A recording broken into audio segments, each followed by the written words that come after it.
Bolton y Buckgel atribuyen los efectos viscerales de la manipulación vertebral a los reflejos somato-autónomos. Según Fournier et al., la manipulación osteopática indujo una recuperación más rápida de la frecuencia cardíaca y del equilibrio simpático-vagal después de un estrés mental agudo al controlar sustancialmente el sistema parasimpático y la prevalencia simpática. En el estudio de Ogura et al., con la tomografía por emisión de positrones, el PET, se observó después manipulación vertebral un aumento del metabolismo de la glutesa en la corteza prefrontal inferior, la corteza cingulada anterior y el giro temporal medio. Se encontró una disminución del metabolismo de la glucosa en el vermis cerebeloso y la corteza de asociación visual en relación con la relajación simpática y la reducción del dolor.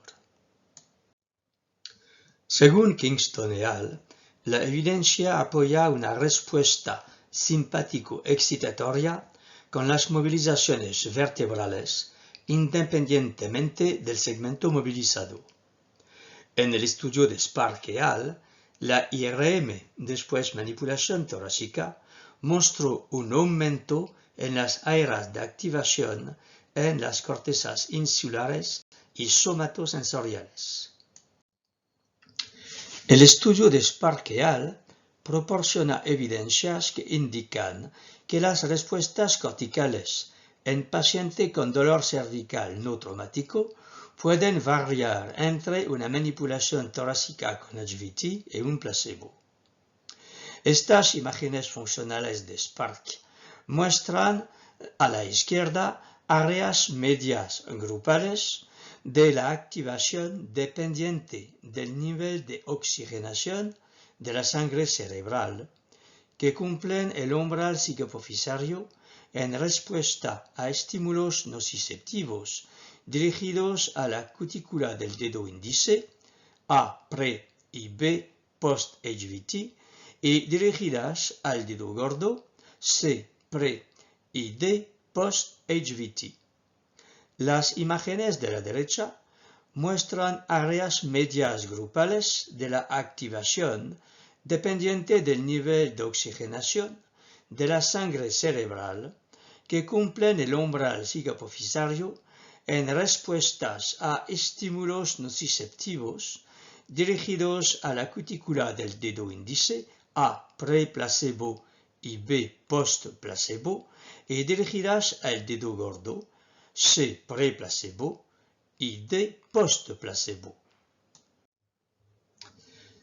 Otro estudio de Spark et al. Con IRM funcional proporciona evidencia preliminar que sugiere que los mecanismos supraespinales pueden estar asociados con la manipulación torácica, así como la hipoalgesia. Según el estudio de Sadiak et al., el tratamiento osteopático altera de manera significativa la actividad mioeléctrica gástrica y reduce la tasa de cambio en la respuesta de frecuencia normal de 2 a 4 ciclos por minuto, lo que indica un efecto fisiológico. En el estudio de Perry et al., la terapia manual produjo una respuesta simpático-excitatoria durante el periodo de intervención con la técnica de manipulación, esto con un aumento del 255%. Los resultados apoyan las respuestas simpático-excitatorias observadas en los estudios. Las respuestas de conductividad eléctrica de la piel pueden ser un método viable para detectar la sensibilización del asta dorsal de la médula y las adaptaciones neuroplásticas que ocurren en presencia de dolor lumbar. La investigación de Buckgel apoya el concepto de que una estimulación aberrante de las estructuras espinales o paraespinales puede conducir a respuestas reflejas organizadas segmentariamente del sistema nervioso autónomo que a su vez altera la función visceral. En el estudio de Sato se observaron respuestas reflejas somatoviscerales en los sistemas cardiovascular, el tracto gastrointestinal, la vejiga urinaria y la médula suprarrenal en animales anestesiados después de eliminar los factores emocionales, después de estimulaciones sensoriales somáticas. El estudio indica que estas respuestas reflejas somatoviscerales pueden estar funcionando durante las manipulaciones vertebrales con HVT en humanos conscientes. El esquema A muestra las vías centrales de los reflejos inducidos por aferencias somáticas mielinizadas. El esquema B muestra las vías correspondientes para las aferencias no mielinizadas. Los espesores diferentes de varias vías son una medida de su potencia. Efectos excitatorios o inhibidores están indicados por signos plus o negativo. El tamaño de los signos proporciona una medida aproximada de la efectividad de la acción excitatoria o inhibitoria. En este esquema, 1, 2 y 3 representan los registros simultáneos de presión intravesical, actividad nerviosa parasimpática pélvica eferente y actividad eferente simpática del nervio hipogástrico durante una estimulación de 30 segundos, donde 1 es un registro de muestra para la vejiga inactiva, 2 y 3 son registros de muestra con la vejiga llena. A y D representan los cambios reflejos en la amplitud máxima de la presión vesical después de pellizcar la piel cuando la vejiga está inactiva. E a H son histogramas de periestímulos en el tiempo de grandes contracciones miccionales rítmicas. Las ordenadas indican frecuencias de grandes contracciones de micción durante 30 segundos. Las áreas pellizcadas de la piel son el cuello, A y E, el tórax, B y F, el abdomen, D y G, y el perine, D y H. A hasta F muestran los registros de muestras de respuesta de motilidad gástrica. Las barras y las líneas de puntos verticales muestran un pellizco de 20 segundos de duración. Son diagramas esquemáticos que relacionan las áreas de piel pellizcadas con los cambios reflejos en la motilidad gástrica. G, vista ventral, H, vista dorsal. J es el modelo que ilustra el modelo de estimación de la magnitud de la respuesta refleja. K, el círculo vacío indica una excitación, el punto negro indica una inhibición. El tamaño del círculo indica la magnitud. L corresponde a efectos del pinzamiento de la piel abdominal sobre la motilidad gástrica y sobre la actividad nerviosa eferente gástrica, simpática y vagal parasimpática. M corresponde a los efectos del pinzamiento en la pata trasera sobre la motilidad gástrica y sobre la actividad nerviosa eferente parasimpática y simpática del estómago. Según Kovanur-Sampateal, el sistema nervioso autónomo y el eje hipotálamo-hipófisis suprarrenal han demostrado ser disfuncionales en varios trastornos de dolor crónico.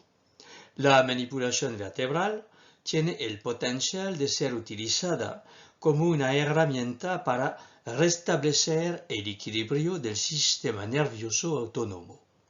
Los efectos de la manipulación vertebral en diversas funciones del sistema simpático han sido bien identificados por Budgell et al.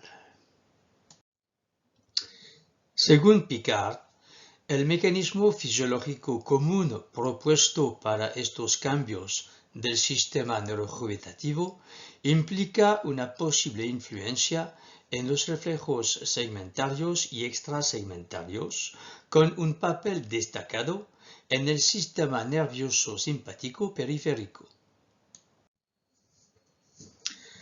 Watanuki et al. Y Spark et al. En dos estudios de imagen han demostrado la influencia de la manipulación vertebral en los mecanismos supraespinales. El estudio de Watanuki et al. Investigó el estado de la actividad cerebral regional inmediatamente después de una manipulación cervical.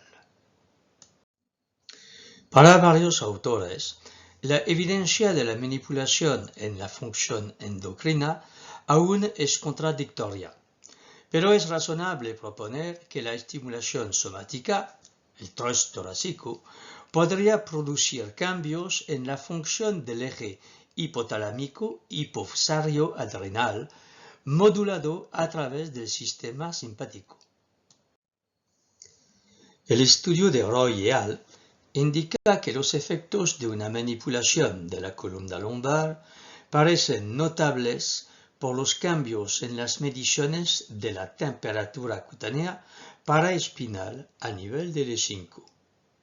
Los resultados del estudio de Carasone y Drysdale apoyan las hipótesis de que las manipulaciones vertebrales fuera de la región del flujo simpático dan como resultado un aumento en el flujo sanguíneo cutáneo. Conclusiones. Existen varios estudios que demuestran que las manipulaciones vertebrales con HVT pueden estimular los sistemas ortosimpático y parasimpático y a través de ellos el sistema visceral y los órganos. Sin embargo, son necesarios más estudios científicos sobre este tema para elucidar los mecanismos neurofisiológicos.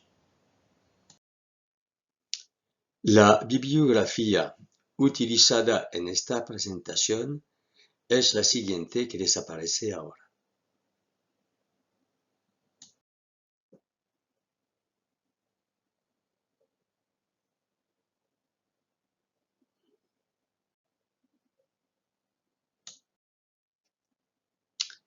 Una búsqueda en PubMed les permitirá encontrar más artículos que los que he puesto en esta presentación.